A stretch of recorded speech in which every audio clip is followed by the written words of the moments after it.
கர்த்தருடைய நாமம் மையப்படுவதாக இந்த அருமையான காலை வேளையிலே சகோதரிகளின் காலை தியானத்துக்காக உங்களை சந்திப்பதில் மிக்க மகிழ்ச்சி அடைகிறேன். அப்போஸ்தலனாகிய பவுல் எபேசு சபைக்கு எழுதுகிற நிருபத்தில் நம்ம என்ன பார்க்கிறோம் என்றால், எபேசு சபை மக்களுக்காகவும் மற்ற விசுவாசிகளுக்கும் எழுதக்கூடிய நிருபமாக இது இருக்கிறது. இந்த நிருபத்தை அப்போஸ்தலனாகிய பவுல் 2 பிரிவாக பிரிக்கிறத நம்ம பார்க்குறோம். முதல் பிரிவில் முதல் அதிகாரத்திலேருந்து 3ஆம் அதிகாரத்தில் என்ன பார்க்குறோம் அப்படின்னா, கிறிஸ்தவர்களின் தகுதி நிலையை பற்றியும், 3ஆம் அதிகாரத்திலேருந்து 6ஆம் அதிகாரத்தில் கிறிஸ்தவர்களின் நடைமுறை வாழ்க்கை எப்படி இருக்கிறது என்று அதை பற்றி சொல்லுகிறதை நம்ம பார்க்கிறோம். இங்கே எபேசியர் 5ஆம் அதிகாரம் 22வது வசனத்தில் நம்ம பார்க்கலாம், மனைவிகளே கர்த்தருக்கு கீழ்ப்படுகிறது போல உங்கள் சொந்த புருஷருக்கு கீழ்ப்படியுங்கள். இங்கே நம்ம பார்க்குறோம், கீழ்ப்படிதலை குறித்து நாம் பார்க்கிறோம். கீழ்ப்படிதல்ங்கிறது தேவனுடைய நோக்கமாக இருக்குது, அது ஒரு தேவனுடைய கட்டளையாகவும் இருக்குது.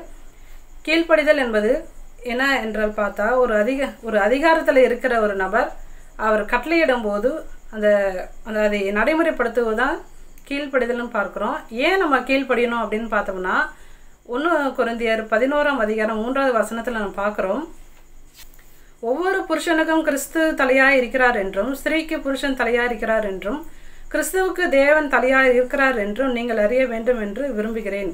இந்த வசனம் நம்முடைய குடும்பத்துக்கு பொருந்தக்கூடிய ஒரு வசனமாக இருக்கிறது. குடும்பத்தில் தலைமைத்துவத்தில் பார்த்தீங்கன்னா ஒரு ஆண் முதலிடத்தை வகிக்கிறத நம்ம பார்க்குறோம். 2வது இடத்துல பெண் ஸ்திரீ இருக்கிறத நம்ம பார்க்கிறோம். இது தேவனுடைய சித்தமாகவும் அவருடைய படைப்பாகவும் இருக்கிறது. கீழ்ப்படிதல் என்ற வார்த்தை தரம் குறைவானது அல்ல.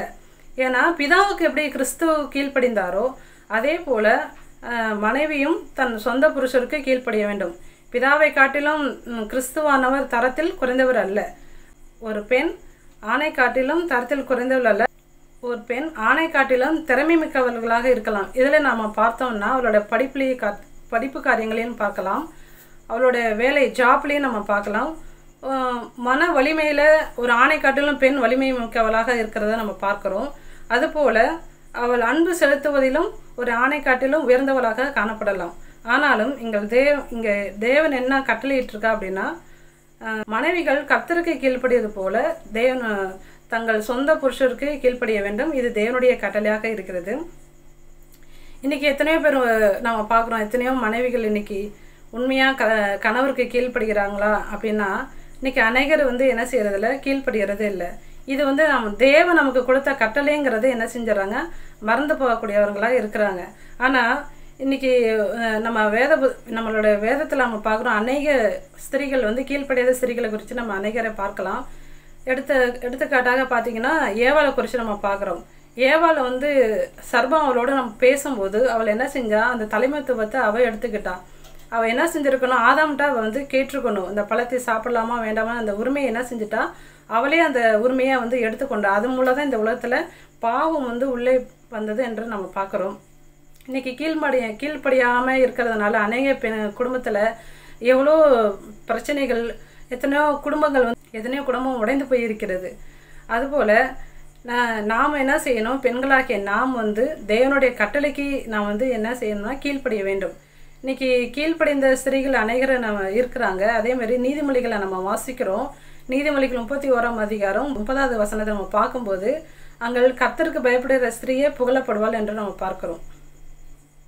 இங்கே கர்த்தருக்கு பயப்படுற ஸ்திரீ தான் என்ன செய்ய முடியும், புகழ அவளுக்கு தான் அந்த ஆசீர்வாதம் கிடைக்கும். அப்போ நாம் நம்மளோட வாழ்க்கையில் என்ன செய்யணும், தேவன் நமக்கு கொடுத்த கட்டளையை நாம் என்ன செய்யணும், அதை கை கொள்ள வேண்டியவர்களாக இருக்கிறோம். அடுத்த வசனம் நம்ம 24வது வசனத்தை நம்ம பார்க்கலாம், ஆகையால் சபையானது கிறிஸ்துவுக்கு கீழ்ப்படுகிறது போல மனைவிகளும் தங்கள் சொந்த புருஷருக்கு எந்த காரியத்திலையும் கீழ்ப்படிந்திருக்க வேண்டும். கீழ்ப்படிதல் தேவனுடைய வடிவமைப்பாகவும் தேவனுடைய ஒரு நோக்கமாகவும் இருக்கிறது நம்ம பார்க்குறோம். சபையானது கிறிஸ்துவின் மனவாட்டியாக இருக்குது. இங்கே மனவாட்டிங்கிற சொல் பார்த்தீங்கன்னா பெண்ணுக்கு ஒப்பிட்டு சொல்லப்பட்டு இருப்பதனால அவளுடைய பங்கு அங்கே காணப்படுகிறது. சபை எப்படி கீழ்ப்பட்டு இருக்கிறதோ அதே மாதிரி நம் மனைவியானவள் தன் சொந்த புருஷருக்கு எந்த காரியத்திலையும் கீழ்ப்படிய வேண்டும். அது தேவனுடைய திட்டமாக இருக்குது. சபை தேவனுடைய திட்டத்தின் கீழாக ஒரு நோக்கத்தோடு செயல்பட்டு இருக்கிறதுனால நாம் எந்த கேள்வியும் கேட்காமல் அதற்கு எதிர்த்து நிற்காமல் நாம் தேவனுடைய கட்டளைக்கு நாம் கீழ்ப்படிய வேண்டும்.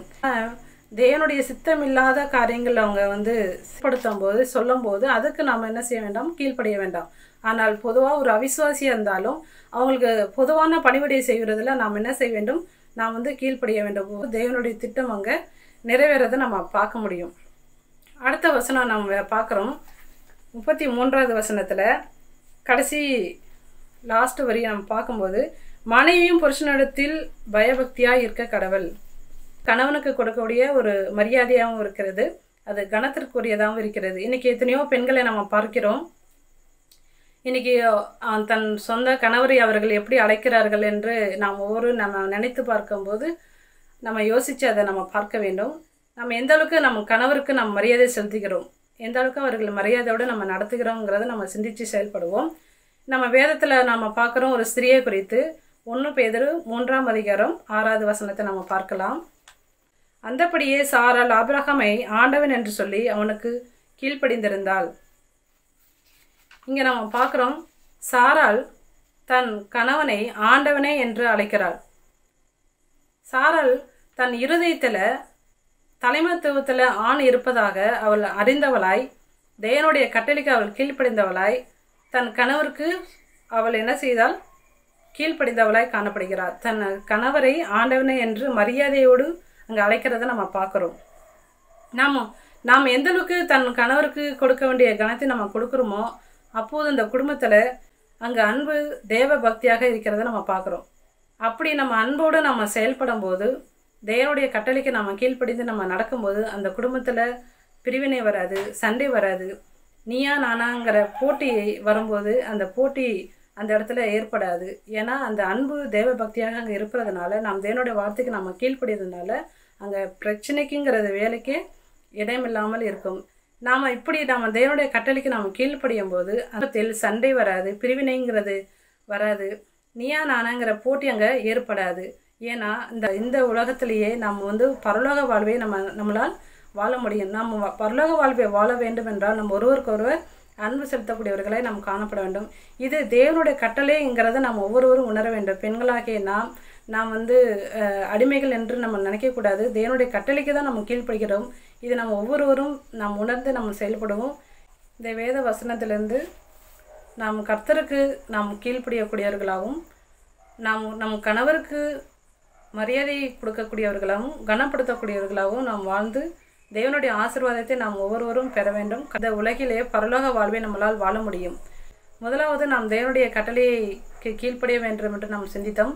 இரண்டாவது தம் கணவருக்கு கொடுக்க வேண்டிய மரியாதையை பற்றி நம்ம பார்த்தோம்.